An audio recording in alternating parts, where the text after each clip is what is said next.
Well, so as Nigeria evolves and faces new socioeconomic challenges, we've seen the likes of inflation, currency devaluation, and employment, have become increasingly crucial now for individuals to rethink their approach to estate planning. So the question is, how do you leave something behind for your family when we have macroeconomic headwinds taking away what you have?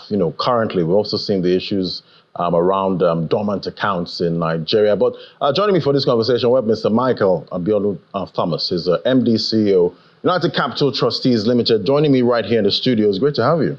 Thank you so much, Ladi. Yeah, it's definitely a rainy day in Lagos right now. It's raining cats and dogs out there. I wonder if it's calmed down. But, definitely, when it comes to leaving something behind, as a breadwinner for your family, there are a lot of issues now eating up what you currently have. We also have the issue when it comes to dormant accounts. In Nigeria, you've seen some of those monies there might be borrowed, for development and all of that. How are you seeing all of this play out when it comes to asset distribution? Yeah, thank you, Ladi. I think, again, this is a recurring incident or situation where people find themselves, and this happens within families, within businesses, within partnership, and many other places you wouldn't even expect. And it means, again, that people have worked very hard to grow their assets, to have an asset base, and now they need to also be intentional about how those assets are being distributed.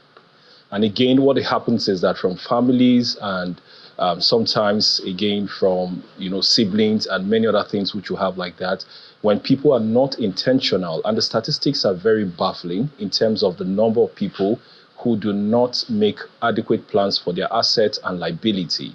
And because a lot happen in the world where we live in today, health issues, demise eventually, and you leave behind a trail of family scrabbles and battles and litigations and uncertainty.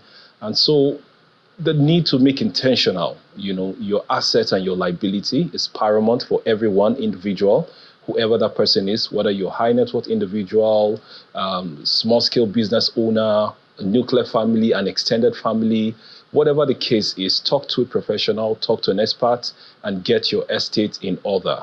Recently, the CBN guideline, which you mentioned, threw into FOIA this long age issue of what is the difference between a next of kin and a beneficiary, right? There are certain laws that are already in place, like the estate administrative laws of Lagos State, that state that no one can take anything that belongs to you, except as clearly specified by you. Now, the CBN guideline says that all dormant accounts 10 years and above can now be assessed by the next of kin.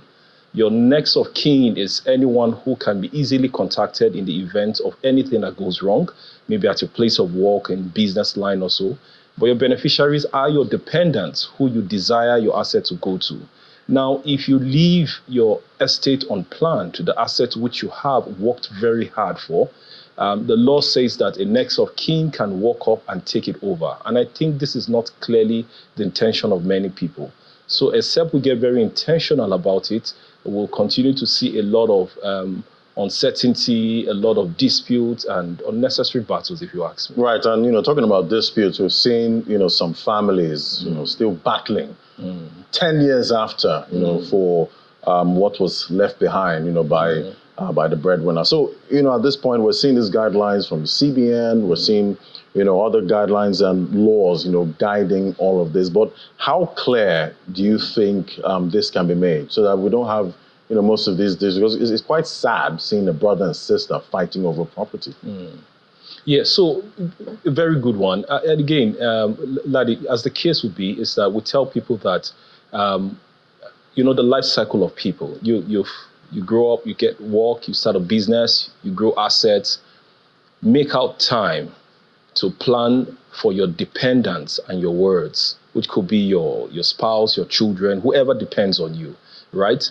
Determine who owns your business, your small startup, that patent you have, that copyright you have, who owns it. There's ownership to all of those things. And your asset is everything from physical to intangibles, from stocks to, equity, whatever it is, make that plans like that. Because when a person makes a testamentary plan, take for instance, you leave a will or a trust behind, you become very clear and very intentional. You make it easy for yourself, your dependents, and even the law to administer those assets and distribute it accordingly. But when a person doesn't leave behind any form of estate plan, e.g., a trust or a will, you leave everything open to disputes, family scrabbling. Sometimes some minors, don't benefit from it. We have people thrown out of homes, kids not being able to go to school anymore, and some creditors even taking over assets that should not have been within their possession. So it leaves a lot of uncertainty, and siblings even get to a point where you're going to court. It leads to a lot of disputes. Businesses die in the middle of all of this dispute. And the statistics speaks to it at a very alarming rate. So absolutely, way to go, be intentional, take actions now, don't procrastinate, and make it worth the while. Right, I guess it's one thing actually having something, to leave behind. And, we're seeing a lot of macroeconomic headwinds now, impacting everyone, at this point. How do you see, estate, even having some kind of estate being left behind, in times of, economic quagmire? How does that work? Is there a negative impact on, what people leave behind when you have all of the inflation and currency devaluation eating into your current assets?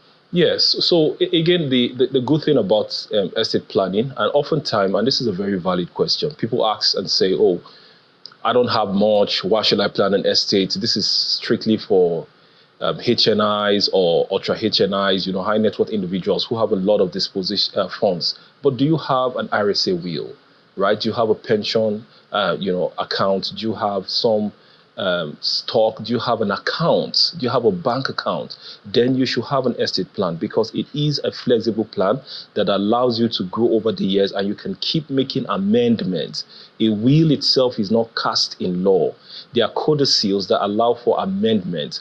But once you put your estate together, it does a mental thing to you. It gives you an oversight of all what you have and helps you determine how you can grow, hedge your risk, and increase in the face of financial difficulty. Indeed, the macroeconomic outlook is becoming very challenging for anyone. So if you have assets that are distributed that you're not sweating or making anything out of, this is the time under this sort of hardship to look into it, pay attention to it, so that you can always hedge against the economy until things again, get better, which I don't know what. Because I can imagine, leaving some money, to your dependents. And when you left it, maybe at the exchange rate was still quite strong, then when you go and they now try to access the funds, inflation and currency devaluation is eating all of that up. So you have to find the right investments to actually pass on, at this point. And the good thing about when perhaps the trustees manage your estate is the fact that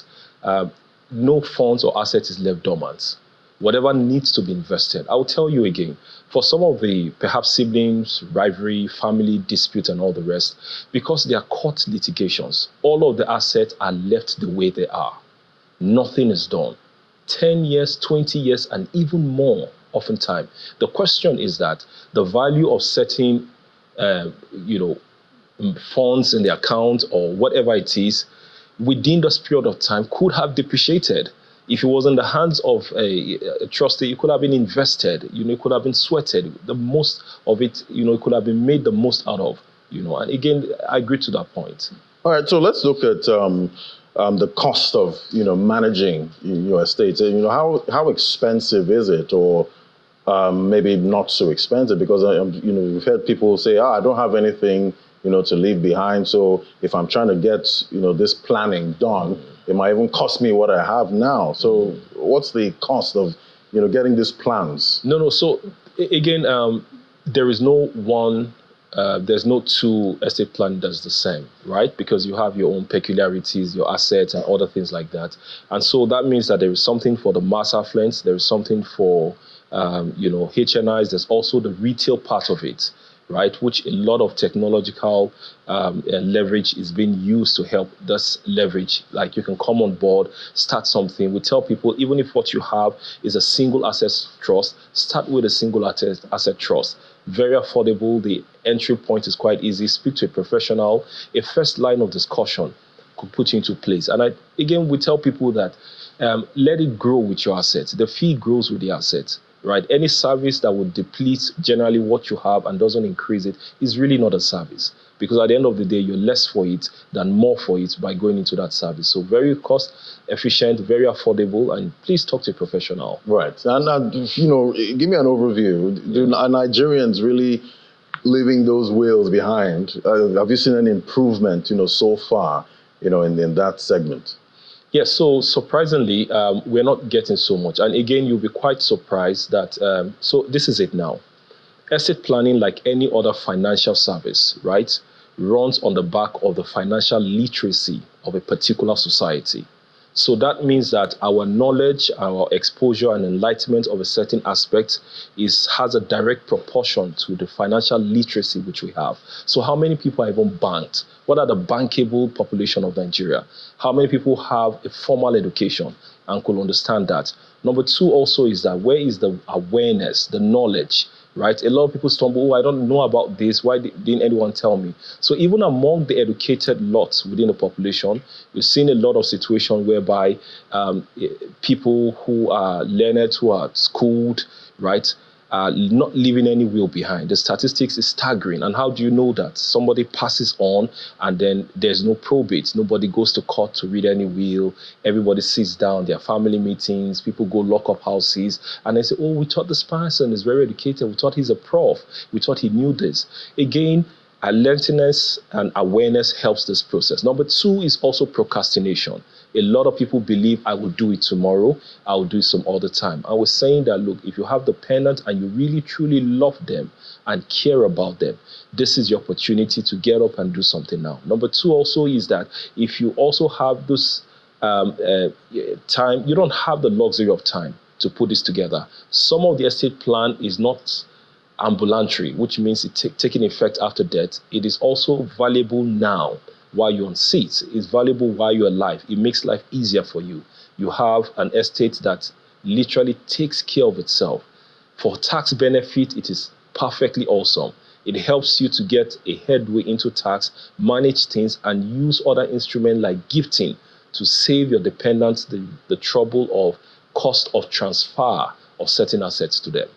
Yeah. Right, quite interesting, and definitely we hope more people, as you get older, you make plans, for the next segment. So thank you so much. It was great having you, Michael Abiodun Thomas, MD CEO, United Capital Trustees Limited. Thank you, so Ladi. much. It's a pleasure. Thank you.